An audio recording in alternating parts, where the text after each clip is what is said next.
गीता सत्संग में आप सभी का स्वागत। जहां हम भगवत गीता के 10वें अध्याय को राना सर से समझने का प्रयास कर रहे थे और अब बारी है उन श्लोकों को दोहराने की। सर को प्रणाम और निवेदन की आज की गीता सत्संग की शुरुआत करें।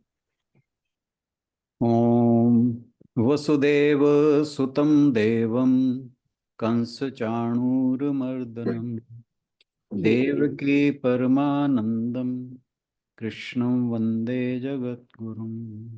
सभी को बहुत बहुत प्रणाम। हम 10वें अध्याय को समाप्त कर अब उसके रिवीजन पर आते हैं और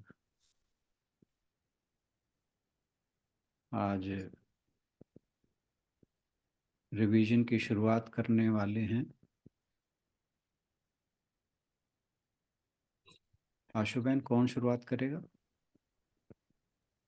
सुनीता जी, डॉक्टर सुनीता जी। जी, सुनीता बहन जी से अनुरोध के आज के सत्संग की शुरुआत करें।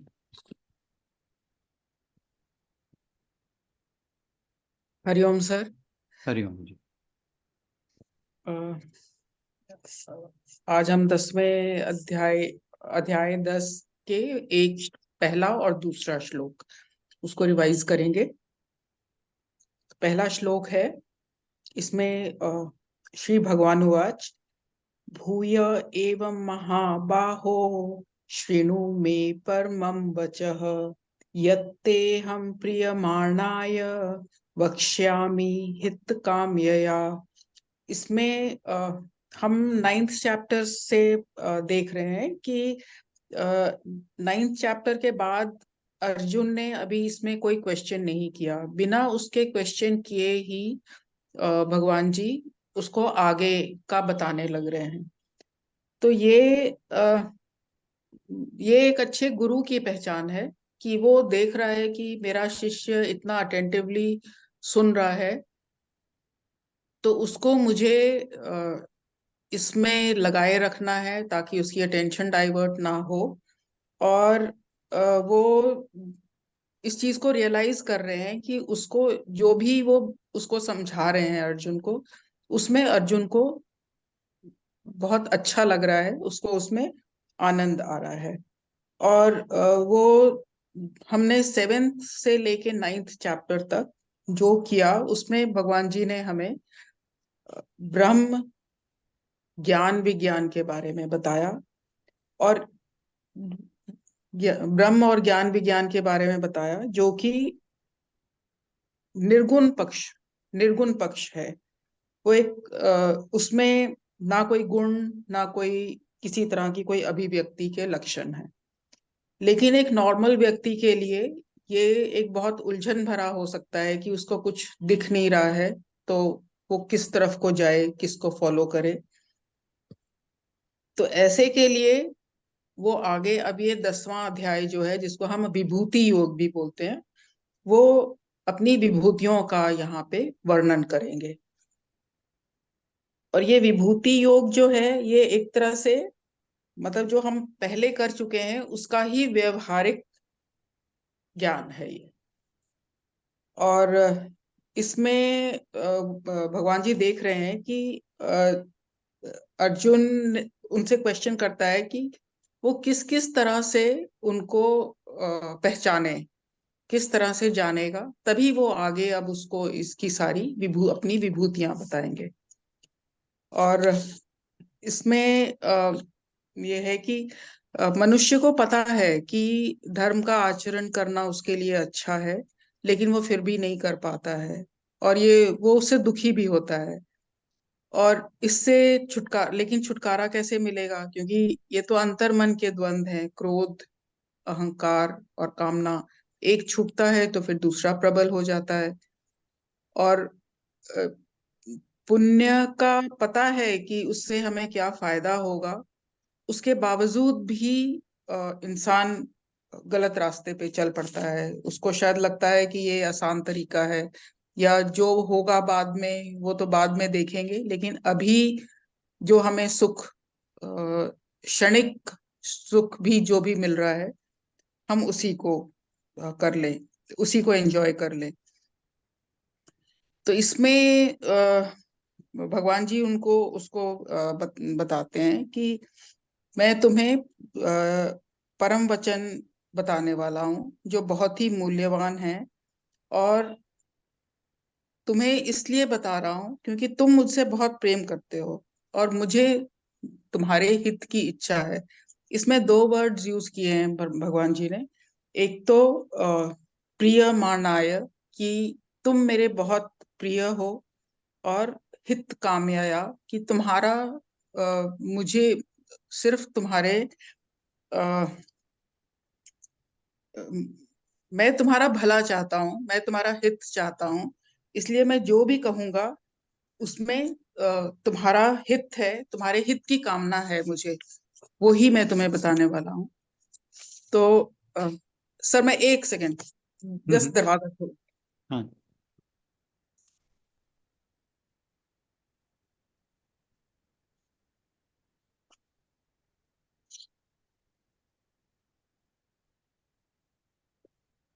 और कहते कि और वो उसका हित इसलिए है क्योंकि उनको पता है कि वो पूर्ण रूप से उनको समर्पित है, और अपनी सारी अहंकारिता वो छोड़ चुका है, और उनकी ही शरणागत में है वो।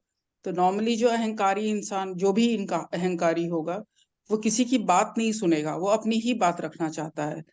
तो इस कंडीशन में भगवान के जो भगवान भी अगर कुछ बताना चाहते हैं तो वो भी निरर्थक हो जाता है। तो इसमें जो भी भगवान ने बताना है उसके लिए पहली शर्त इस श्लोक में हम देखते हैं कि पहली चीज जो है वो ये है कि वो पूरे प्रेम की भावना से, बिना किसी तर्क वितर्क की मुद्रा के, वो पूरी बात सुनने की इच्छा रखता है अर्जुन।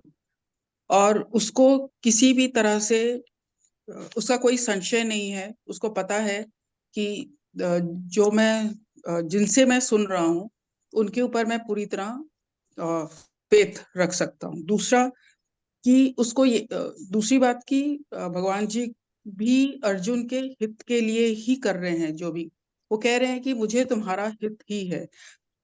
उनको अर्जुन से किसी भी तरह की कोई कामना नहीं है, और क्योंकि उनको कामना नहीं है अर्जुन से, इस वजह से वो जो भी कहेंगे वो उसके भले के लिए ही होगा। और इस चीज के लिए भी अर्जुन इज फुल्ली अवेयर कि भगवान जी जो भी मुझे कह वो मुझे ही वो इस चीज को जानते हैं कि मैं पूरी तरह समर्पित हूँ। वो जानते हैं कि मैं उनसे कितना प्रेम करता हूँ, और मैं समझता हूँ कि उनको मुझसे कोई कामना नहीं है, कोई इच्छा नहीं है। इस वजह से वो जो भी मुझे बताएंगे वो मेरे हित के लिए ही होगा। तो इसमें तो इतना ही है। हाँ जी। सेकंड वाला, इसमें एक चीज और वो बाद में क्लैरिफाई करनी पड़ेगी। जो एक ये था ना कि विवेकानंद का बताया था कि Vivekananda when he was a student, तो एक इंग्लिश लेक्चरर ने कहा था कि समाधि की एक उच्च अवस्था है जिसे बहुत कम लोग हासिल कर पाते हैं। तो उसका इस श्लोक के साथ क्या रेफरेंस है, वो एक बार वो देखना पड़ेगा। सेकंड वाला है श्लोक नंबर 2, न मे विदुः सुरगणाः प्रभवं न महर्षयः अहमादिर ही देवानां महर्षिणांच सर्वशः। इसमें है कि ना तो देवता ना महर्षि, उनको किसी को भी मेरी उत्पत्ति का पता नहीं, कि मेरी उत्पत्ति का कोई कारण नहीं है, मैं बिना कारण ही अवतरित होता हूँ इसमें, और वो मेरी ही इच्छा से होता है। उसको हम वो जन्म नहीं होता है, मेरा जन्म नहीं होता है, मेरा अवतरण ही होता है। साधारण जीव जो है उसका जन्म होता है अपने प्रारब्धों के कारण, और प्रारब्ध क्या क्या, क्या है, जो उसके पूर्व जन्म के कर्म हैं उनकी वजह से होता है। परमात्मा भगवान तो अपरिवर्तनशील हैं, और अलग अलग तरीकों से पूरे ब्रह्मांड में वो अपनी महिमा का को प्रदर्शन करते हैं, या उसकी अभिव्यक्ति होती है उनकी। और उनकी जो अभिव्यक्तियों का भी जो रहस्य है, वो ना तो देवताओं को पता है, ना किसी ऋषि मुनि को पता है। तो नॉर्मल जो हम आम इंसान हैं, हमें तो हम सोच ही नहीं सकते हैं इस चीज को। और भक्त वो जब भी किसी भक्त ने उनको पुकारा, जिस रूप में पुकारा, उसी हिसाब से वो उन्होंने उसको दर्शन दिया। और जैसे कहा कि देवता महर्षि कोई उनके बारे में नहीं जान सकता। देवता जो होते हैं, वो जो स्वर्ग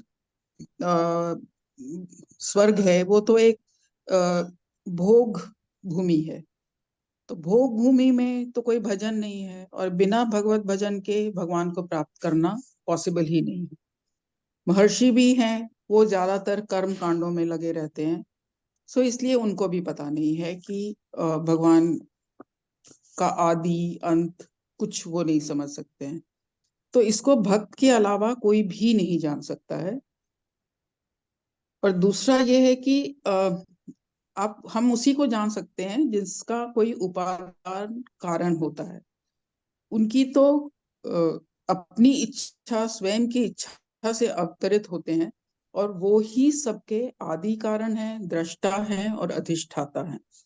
तो इसलिए उनका कोई पता नहीं चल सकता है। जैसे एक एग्जाम्पल से हम ले सकते हैं, जैसे बेटे का जन्म होता है, बेटे के जन्म के बारे में उसके फादर को सब पता है, लेकिन बेटे को अपने फादर के जन्म का कुछ पता नहीं होता है, क्योंकि बेटा तो बाद में हुआ, उसको पता ही नहीं है कि उसके फादर पहले कैसे, क्या था क्या नहीं था। और उसी तरह भगवान जो है, वो तो पूरे ब्रह्मांड के साक्षी हैं, और जो आता है, जो उनसे ही आते हैं और उनमें ही विलीन हो जाते हैं। तो मैं और वो भगवान जी कहते हैं कि मैं ही देवताओं का, महर्षियों का मूल हूँ। जब मैं ही उनका मूल हूं, तो वो मुझे कैसे जान सकते हैं? वे मेरी रचना है और मैं उनका रचनाकार। जितना भी समझने की आप कोशिश करोगे, ज्ञान सीमित है। और वो कहते हैं कि मैं किसी युग से भी बंधा हुआ नहीं हूँ। मैं किसी युग में अपनी इच्छा के अनुसार कई बार ही आ सकता हूँ, आंशिक रूप से आ सकता हूँ। वैसे भी जो उनका अवतार होता है, वो भी एक आंशिक रूप ही होता है उनका। तो उसके बाद है कि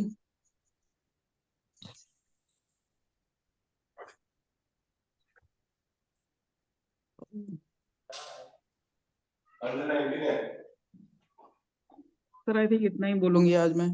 कोई नहीं।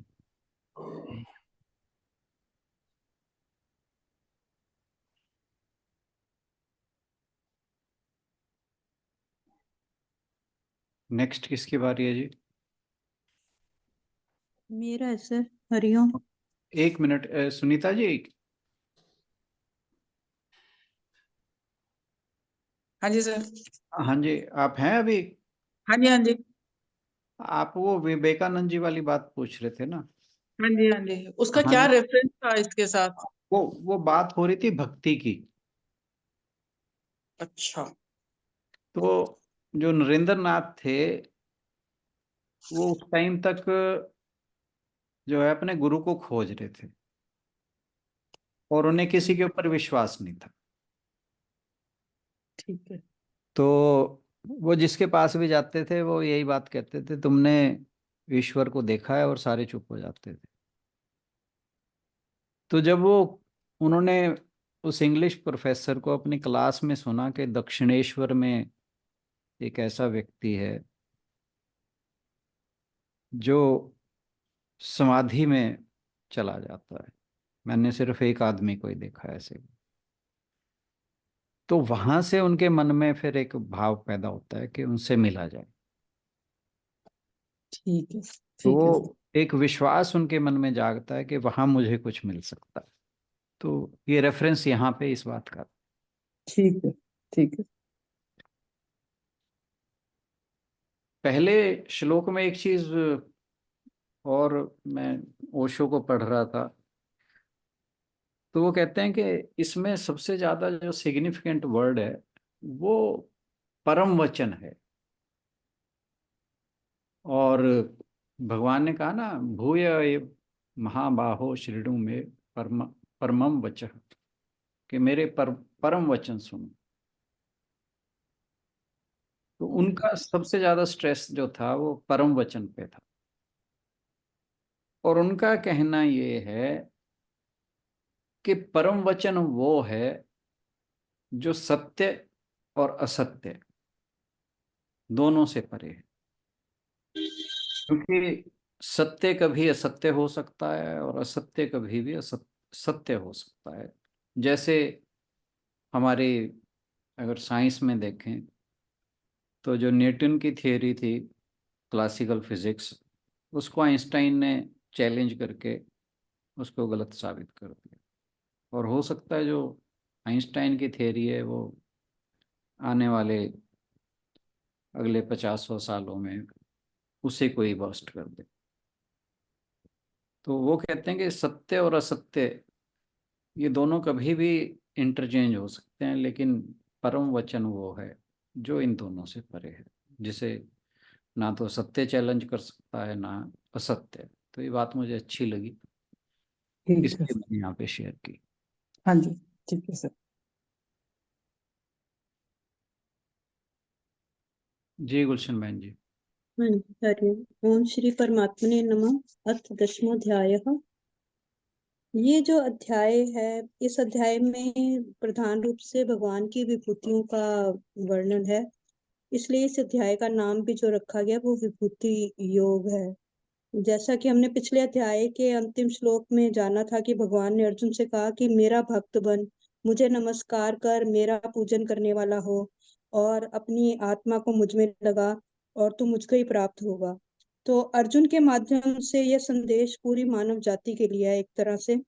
और इस अध्याय के, जैसा कि सुनीता जी ने बताया पहले 2 श्लोकों का, कि पहले श्लोक में भगवान ने पुनः परम श्रेष्ठ उपदेश प्रदान करने की प्रतिज्ञा करके उससे सुनने के लिए अर्जुन से कहा है कि मेरे परम रहस्य और प्रभाव युक्त वचन को सुन, जिसे मैं तेरे हित के लिए कहूंगा, क्योंकि तू मेरा अति प्रिय है।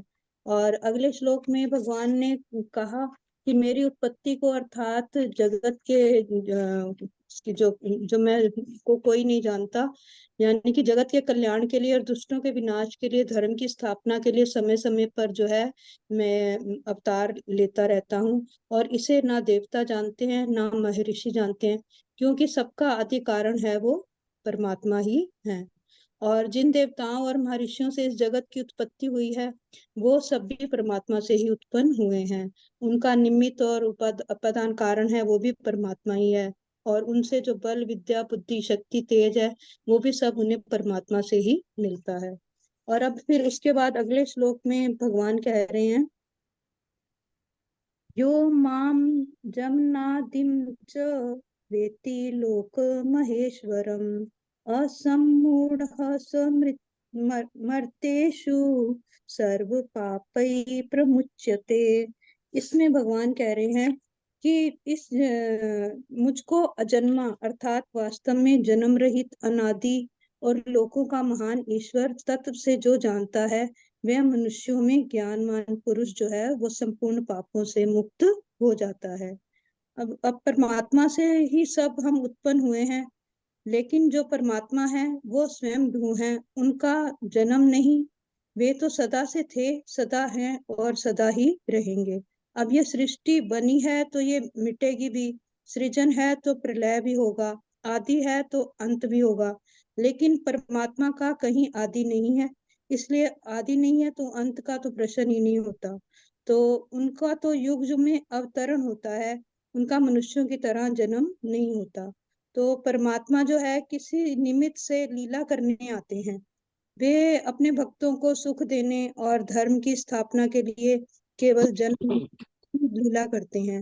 इस जो श्रद्धा और विश्वास के साथ ठीक ठीक समझ लेता है, उसमें जरा भी संदेह नहीं करता, वही इसी में लिखा है कि यही भगवान को वो अजन्मा जानना है, कि भगवान का जो जन्म नहीं होता। और इसके साथ ही भगवान जो है वो सबके आदि अर्थात महाकारण है, उनका कोई आदि नहीं, वे नित्य हैं और सदा से हैं। अन्य पदार्थों की भांति किसी काल विशेष से उनका आरंभ नहीं होता। जैसे कहते हैं कि इस युग की रचना यहाँ से होती है, उनका किसी काल विशेष से आरंभ नहीं होता। तो इस बात को भी जो श्रद्धा और विश्वास के साथ समझ लेता है, वो इसका मतलब है कि वो भगवान को अनादि से जानता है। मतलब सॉरी, भगवान को अनादि जान, मतलब भगवान को अनादि जानना ये उसके लिए है जो इन बातों को समझता है। और इसके साथ ही जितने भी ईश्वर की कोटि में गिने जाने वाले वो इंद्र हैं, वरुण, यम, प्रजापति आदि लोकपाल हैं, भगवान जो है उन सबके महान ईश्वर हैं। वे ही सबके नियंता, कर्ता, हर्ता, सब प्रकार से भरण पोषण करने वाले हैं। और इनका सबका संरक्षण करने वाले जो हैं वो सर्वशक्तिमान परमेश्वर ही हैं। और इस बात को भी जो श्रद्धा पूर्वक और संशय रहित जान लेगा, वो एक तरह से भगवान को लोकों का महान ईश्वर जानना है, जैसा कि श्लोक में कहा गया है। और ऐसे जो परमात्मा को अजन्मा, अनादि और सब ईश्वरों का ईश्वर जानता है, उसे यहाँ पर भगवान ने असम्मूढ़ कहा है। असम्मूढ़ यानी कि ज्ञानवान पुरुष। जो कुछ ये नहीं जानता उसे हम मूढ़ कहते हैं। मूढ़, सम्मूढ़ यानी कि वो किसी बात को नहीं समझता, किसी उसके अंदर ज्ञान नहीं है, वो भगवान के बारे में कुछ भी नहीं जानता। लेकिन ऐसे जो परमात्मा को जानने वाले हैं, परमात्मा के तत्व को जानने वाले हैं, उनको यहाँ पर असम्मूढ़ कहा गया है। इसका मतलब यह है कि जो उपयुक्त प्रकार से, जैसा कि हमने अभी जाना, कि उस भगवान के प्रभाव को अच्छी प्रकार से जानता है, वही वास्तव में भगवान को जानता है, वही असम्मूढ़ है यानी कि ज्ञानवान है। क्योंकि जो भगवान के तत्व को भली भांति समझ लेता है, तो वो फिर अपने अमूल्य जीवन को व्यर्थ विषय भोगों में नहीं गवाता और निरंतर भगवान के ध्यान भजन में लगा रहता है और अच्छे कर्म करता है, कामना, ममता, आसक्ति से रहित होकर कर्म करता है। और फिर ऐसे अच्छे कर्म करके वो इस जन्म के साथ साथ अपने पूर्व जन्म के पापों से भी सर्वथा मुक्त हो जाता है और फिर परमात्मा को प्राप्त हो जाता है। आपका एक ही था? हाँ जी, एक ही था, एक ही डाला हुआ था आशु जी ने ना। ओके, आशु जी नेक्स्ट किसका है? सही बोला सर? हाँ जी, हाँ जी, बहुत अच्छे, थैंक यू। सुनीता जी कुछ कहना चाह रहे हैं क्या? नहीं नहीं। ठीक, हरदीप भाई साहब लेंगे श्लोक 4 और 5। सभी को प्रणाम। ये श्लोक नंबर 4 और 5 शुरू करने से पहले मैं थोड़ा सा ये बताना चाहता हूँ कि भगवान खुद जो है गुणातीत है। वो प्रकृति में जो भी गुण आते हैं, मतलब प्रकृति को चलाने के लिए, वो सब भगवान से ही प्रकट होते हैं। जैसे शॉर्ट फॉर्म में तो हम इसको सत्व गुण, रजोगुण और तमोगुण कहते हैं, लेकिन डिटेल में इसको हम इसी साथ श्लोक नंबर 4 और 5 से समझने की कोशिश करते हैं। बुद्धि ज्ञानम असम्मोह क्षमा सत्यम दम शम सुख दुख भाव अभाव व भाव च अहिंसा समता तृष्टि स्तपो दानम यशो अपयश या अयश भवंती भावा भूताना मत एवं पृथ्वी प्रतगित्वा। सॉरी, बोलने में थोड़ा सा कई बार कोई नहीं, कोई नहीं। तो सबसे पहले भगवान जी बताते हैं कि ये सारे गुण जो हैं मैं ही उत्पन्न करता हूँ प्रकृति का चलाने के लिए। सबसे पहले उन्होंने बुद्धि का नाम लिया है। बुद्धि से जो मतलब है वो बेसिकली विवेक का जागृत होना, कि बुद्धि हमें जो है विवेक से बताती है कि क्या प्रकृति है और क्या प्रभु है। यानी ज्ञान पे जब हम जाते हैं तो ज्ञान हमारे को इन दोनों में डिफरेंशिएट करना बताता है। यानी एक तरह से यूं कह लो, जैसे दूध और पानी को एक राजहंस अलग कर सकता है, तो ज्ञान से ही हम जो है परमात्मा की तरफ मुड़ सकते हैं। हमें पता लगता है क्या चीज असत्य है और क्या सत्य है। फिर उसके बाद वो संशय का और मोह से मुक्ति। संशय से मतलब है कि डाउटफुल कंडीशन, मतलब होता क्या है कि हम जो है हमेशा, ये सृष्टि द्वैत से बनी हुई है, तो हमें हमेशा डाउट बना रहता है। तो जब हम इस डाउट से ऊपर उठ जाते हैं, तब थोड़ा संशय का कमी होती है। और मोह से मुक्ति, मोह से मुक्ति का मतलब है हम संसार की चीजों से, व्यक्तियों से अटैचमेंट जब रखते हैं, तो हम संसार में ही उलझ जाते हैं। तो जब हम इससे मुक्त होते हैं, मतलब जब एक तरह से डिटैचमेंट होती है, तभी हम प्रभु की तरफ मूव करते हैं। तो इसके लिए सबसे पहले, जैसे वो कहते हैं, जरूरी क्षमा भाव। मतलब क्या है कि हमें जो है, जिसको चाहे हम अपना दुश्मन या विरोधी भी समझें, तो उसको हमें क्षमा करना आना चाहिए। मतलब हमारे दिल में कोई बैर भाव नहीं होना चाहिए। जैसा कि अभी पीछे भी आपने जिक्र किया था कि बेसिकली हम जो है कई बार जो है किसी के बारे में दुर्भावना रखते हैं, या कोई और दुर्विचार हमारे अंदर पैदा होता है उसके किसी भी कार्य की वजह से। तो हमारे अंदर जो है क्षमा भाव होना चाहिए। जब तक क्षमा भाव नहीं होगा, तो हम परमात्मा की तरफ मूव नहीं कर सकेंगे। इस विषय में मैंने एक महात्मा बुद्ध के बारे में पढ़ा था कि वो एक गांव से गुजरे, तो वहां पे एक व्यक्ति आके उनको गालियां देने लगा। तो उन्होंने कुछ नहीं कहा। उन्होंने कहा, जी अगर तुम्हारा पूरा हो गया तो मैं आगे चलूं। तो उस व्यक्ति ने कहा कि मैंने आपको इतना कुछ कहा और आपने कुछ रिएक्शन नहीं किया। तो बोले, पिछले गांव में मेरे को मिठाई ऑफर हुई थी, तो मैंने नहीं ली, तो वो उन्होंने आपस में बांट ली। अब जब तुमने मेरे को दिया है वो भी मैं नहीं ले रहा, अब तुम देख लो तुमने इसका क्या करना है। यानी दिल से उन्होंने जो है उसके बारे में कोई भी जो है घृणा का या निंदा का भाव नहीं रखा। फिर है सत्यता। सत्यता का मतलब जिस चीज को हम जिस रूप में देखते हैं उसको सच्चाई से प्रकट करना,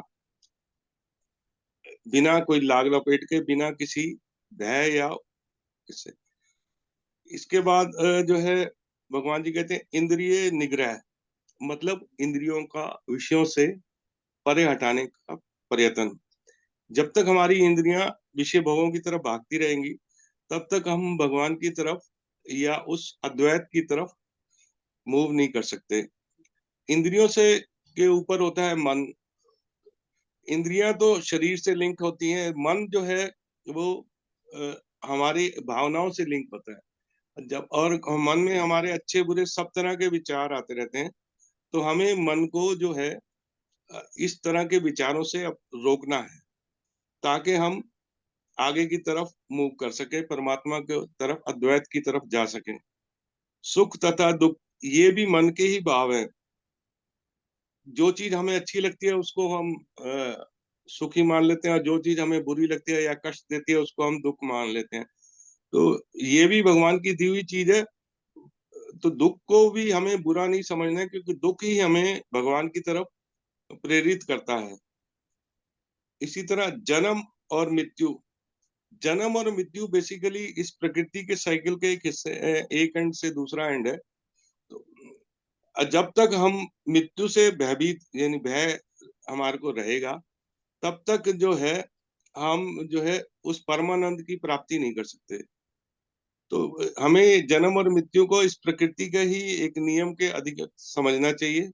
ये हमारे जो है परमात्मा की तरफ जाने के लिए एक हमारे को जो है मौका देती है कि हम मृत्यु, जब हमारे शरीर की मृत्यु होती है, बेसिकली आत्मा की कोई मृत्यु नहीं होती, तो शरीर की मृत्यु से पहले हम परमात्मा के को या उस अद्वैत को प्राप्त कर सकें। भय और अभय। अब भय और अभय कहने को तो भय देखने में बुरा लगता है, लेकिन भय भी जरूरी है जिंदगी में। इसके लिए हमारे को भगवान ने बुद्धि प्रदान की है कि हमें जो है भय का और अभय का कहाँ का कैसे इस्तेमाल करना है। जैसे अग्नि जो है वो हमारे को ऊष्मा भी प्रदान करती है, लेकिन अगर उसमें हम हाथ डालने की कोशिश करेंगे तो हमारा हाथ भी जल सकता है। तो ये हमारी विवेक बुद्धि से ही हम अपने भय को खत्म कर सकते हैं और अभय की तरफ मूव कर सकते हैं। अहिंसा, समता। अहिंसा का मतलब है कि दूसरों को कष्ट ना देना किसी भी तरह से, जो है अपनी मन वाणी से या शरीर से। लेकिन अहिंसा का ये मतलब नहीं है कि आपने अपना बचाव नहीं करना। तो कई बार जो है ना इस अहिंसा का दुरुपयोग हो जाता है, तो जिसकी वजह से जो है इंसान को बहुत कष्ट सहने पड़ते हैं। तो हमें दूसरों को कष्ट नहीं देना, लेकिन खुद को भी बचा के रखना है।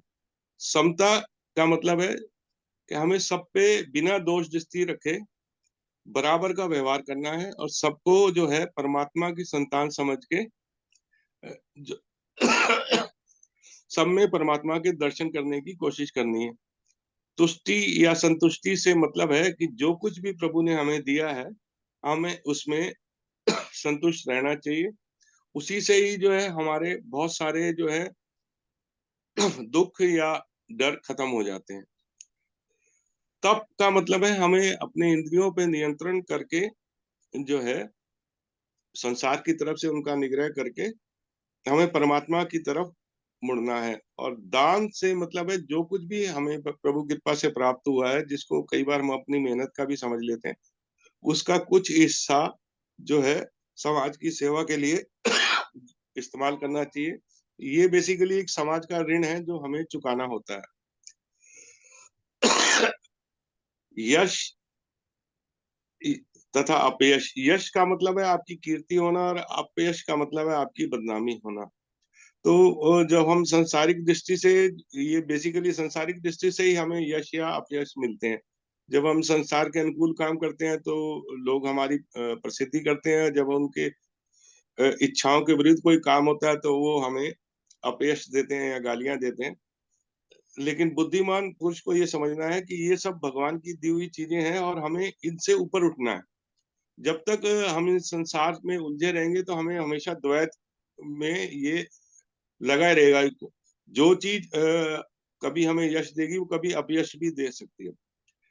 इसके अलावा इस संसार में हमें इस चीज का भी ध्यान रखना है कि इस संसार में कोई हमारा मित्र नहीं, कोई शत्रु नहीं। क्योंकि मित्र और शत्रु जो है समय के हिसाब से बदलते रहते हैं। कोई भी व्यक्ति अच्छा हो सकता है।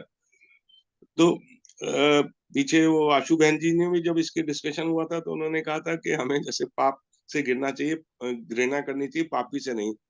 तो जो है तो इस चीज का हमें ध्यान रखना है कि सब कुछ परमात्मा के ही हैं। सब जो जीव बनाए गए हैं, अगर वो कोई गलती कर रहे हैं तो उसके लिए वो स्वयं जिम्मेवार हैं।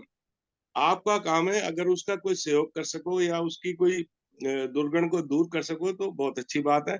अन्यथा उसके फिर उसकी बुराई का इधर उधर जिक्र ना करो। मेरे ख्याल से मैं तो इतना ही कह पाऊंगा। Thank you. तो आज के लिए इतना ही रखें। ठीक है सर।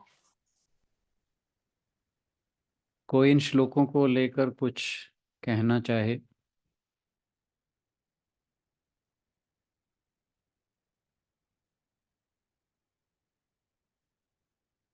आज के जो 5 श्लोक हैं इनमें किसी को भी कुछ अपनी बात रखनी हो?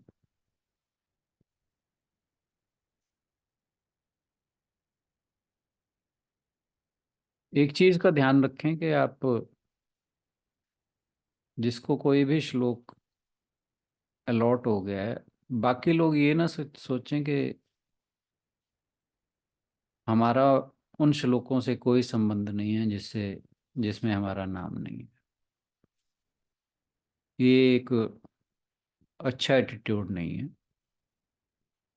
ठीक है, किसी एक व्यक्ति को कोई श्लोक मिला है वो तो बोलेगा ही, पर बाकी को भी जब हम इसको रिवाइज कर रहे हैं तो हम सबका फर्ज बनता है कि उन श्लोकों पर कुछ तो अपनी बात कहें। तो कल से मैं ये एक्सपेक्ट करूँगा कि सभी कुछ ना कुछ एक लाइन बोलें, कोई बात नहीं। जो भी श्लोक चल रहे हैं उनके बारे में एक आध लाइन कोशिश करें, ज़्यादा से ज़्यादा लोग। Thank you very much. उम्मीद है कि हम इन श्लोकों के रिवीजन में जो बात भगवान जी अर्जुन को बताना चाह रहे हैं वो हमारे हृदय के द्वार तक भी पहुंचेगी, और जो अपेक्षा भगवान जी अर्जुन से रख रहे हैं उस अपेक्षा पे हम भी खरे ना भी उतरें तो खरे उतरने का प्रयास तो करेंगे। इसी भावना के साथ आज का हम ये सत्संग को आज समापन की ओर ले चलते हैं। एक बार फिर आग्रह है, कोई कुछ कहना चाहता है तो जरूर कहें। सर मेरे आप को लोग लास्ट लाइन का थोड़ा क्लियर नहीं हुआ अभी भी। जैसे भवन्ति भावा भूता नाम मत ए पृथक विधा। ये कौन सा श्लोक बता रहे हो आप? ये लास्ट वाला अपना था जी, 5वें का 5वें का आखिरी लाइन, आखिरी लाइन। चलिए हम कल इस पे ही चर्चा करते हैं पहले। ठीक है जी, अब तो हम समापन करते हैं, ठीक है जी, कल शुरू में ही हम इस बात को ले लेंगे। ठीक है। ओम पूर्णमदः पूर्णमिदं पूर्णात् पूर्णमुदच्यते पूर्णस्य पूर्णमादाय पूर्णमेवावशिष्यते। ओम शांति शांति शांति। हरिओम। सभी को बहुत बहुत प्रणाम, और आज के सत्संग में आने के लिए बहुत बहुत धन्यवाद। Thank you everyone. सभी की ओर से राणा सर का भी बहुत बहुत धन्यवाद।